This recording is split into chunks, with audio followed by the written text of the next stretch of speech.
What's up, guys? How's it going? So, as you can see here, Russ plans on adding some interactive ways to move stuff around.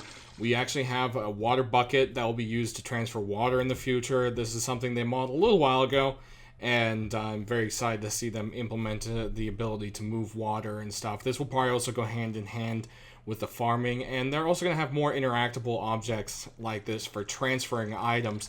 As we take a look here, you can actually see the jerry can model that they've made. This will be used for, of course, moving gas or fuel of some sort, so definitely pretty excited to see that. Another little thing they have here is this reactive target, where basically you shoot it and it will automatically reset for some target practice. I'm definitely can't wait to see something like this in the game. It will be awesome. They touched on a few other things here, some deployable decorations. We've got the skull and the spikes. We've got plants and targets. It looks pretty awesome. I can't wait to see it. Next, you'll see here we've got the new scope model. So the one that was in the game isn't the final one. This is actually the one that is going to be in as the final looking model. We've also got the tuna can lamp, which is very cool. So this was concept a really long time ago, and finally it's something we'll have in game. You can mount a light to the wall.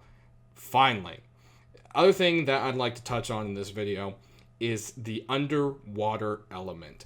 So they want to fix up the beaches, have things like a shipwreck, and put stuff under the ocean, like, say, a messed up submarine, as you see in the picture here, which brings back the diving suit that they concept a long time ago.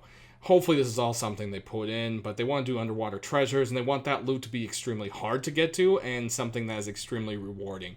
So right now in the state that the ocean is, you can't even see anything anymore. And they had just added seaweed and coral, so not sure how soon something like this is, as it is just concept art. But I'm glad to see they definitely want to do something with the ocean and give us something new there. But this is pretty much all there really is at the time being to take a look at that's new. Possibly the flamethrower this following update. Didn't make it in this time. I hope you guys enjoy seeing these little updates now, and we'll see you at the next one.